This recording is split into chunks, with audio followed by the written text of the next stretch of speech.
ഉണ്ടോ എന്ന് ചോദിച്ചിട്ട് ആദ്യം അതിന് ഉത്തരം കണ്ടുപോവാ. മനസ്സിലായില്ലേ? അഞ്ചെന്റെ വാപ്പാടും ബ്ലഡ് ഒന്ന് ചെക്ക് ചെയ്താൽ ചിലപ്പോ വേറെ എന്തെങ്കിലും ആവും.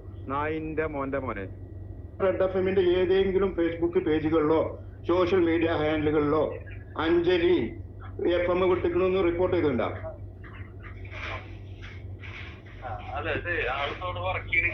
അതിപ്പോ നിങ്ങള് അല്ല, അതിപ്പോ നിങ്ങൾ ഇപ്പൊ പറഞ്ഞതല്ലേ. ഇതൊരു അഞ്ജലിയുടെ വീഡിയോ നിങ്ങൾ കണ്ടിരുന്നോ? കരീമെ അഞ്ജലിൻ്റെതും കണ്ടിരുന്നു.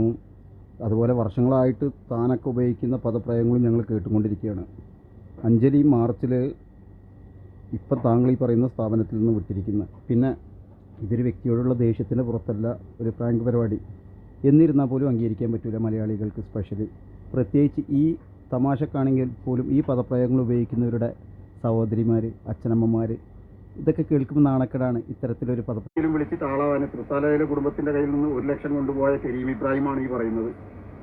ഇപ്പോൾ വീണ്ടും ഇങ്ങനെ ഒരു വീഡിയോ ചെയ്യുന്നത്.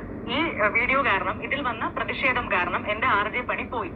അത് വാസ്തവ വിരുദ്ധമായിട്ടുള്ള ഒരു കാര്യമാണ് എന്ന് ആദ്യമേ പറയട്ടെ. ഞാൻ കഴിഞ്ഞ 12 വർഷമായി വർക്ക് ചെയ്തിരുന്ന FM സ്റ്റേഷനിൽ നിന്ന് കഴിഞ്ഞ മാർച്ച് മാസത്തിൽ തന്നെ ഞാൻ റിസൈൻ ചെയ്തിരുന്നു. ഞാൻ സ്ഥിരമായി ഇത്തരത്തിലുള്ള വാക്കുകൾ ഉപയോഗിച്ച് പ്രാങ്ക് കോൾ ചെയ്യുന്ന RJ ആണ്. ഈ ആരോപണം തെറ്റാണ്. കഴിഞ്ഞ 12 വർഷമായി ഞാൻ പ്രാങ്ക് കോൾ ചെയ്യാറുണ്ട്. ഇതിനിടയിൽ എത്ര പ്രാങ്ക് കോൾസ് എന്റേതായിട്ട് പുറത്തു വന്നിട്ടുണ്ട് എന്നുള്ളതിന് കൃത്യമായ കണക്ക് എന്റെ കൈവശം പോലും ഇല്ല. നിങ്ങൾ പുറത്തു കൊണ്ടുവന്ന ഈ പരാമർശം നടത്തിയിട്ടുള്ള വീഡിയോ ഇതല്ലാതെ മറ്റൊരു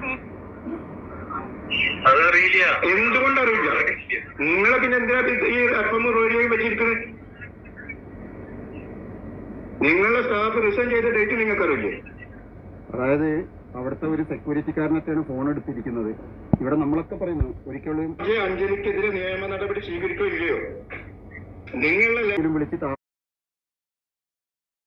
റെഡ് എഫ് എമ്മിന്റെ ഏതെങ്കിലും ഫേസ്ബുക്ക് പേജുകളിലോ സോഷ്യൽ മീഡിയ ഹാൻഡിലുകളിലോ അഞ്ജലി FM വിട്ടിക്കണമെന്ന് റിപ്പോർട്ട് ചെയ്തിട്ടുണ്ടോ?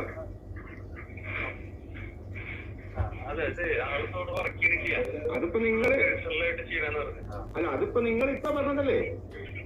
ഇതൊരു അഞ്ജലിയുടെ വീഡിയോ നിങ്ങൾ കണ്ടിരുന്നോ? കരീമെ അഞ്ജലിൻ്റെതും കണ്ടിരുന്നു.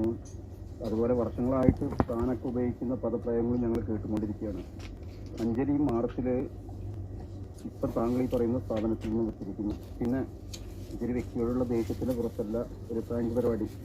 എന്നിരുന്നാൽ ഉപയോഗിക്കുന്നവരുടെ സഹോദരിമാർ, അച്ഛനമ്മമാർ, ഇതൊക്കെ കേൾക്കുമ്പോൾ നാണക്കേടാണ് ഇത്തരത്തിലൊരു പദപ്രയോഗം. ഏതായാലും ചെയ്തത് തെറ്റാന്ന് അവർക്ക് മനസ്സിലായി, അവരതിന് മാപ്പ് പറയുകയും ചെയ്തു. പക്ഷെ കരീം ഇബ്രാഹിം താങ്കൾക്കെതിരെ നിരന്തരം മനസ്സിലായില്ലേ? അഞ്ചെന്റെ വാപ്പാടും ബ്ലഡ് ഒന്ന് ചെക്ക് ചെയ്താൽ ചിലപ്പോ വേറെ എന്തെങ്കിലും ആവും. നായിന്റെ മോന്റെ മോനെ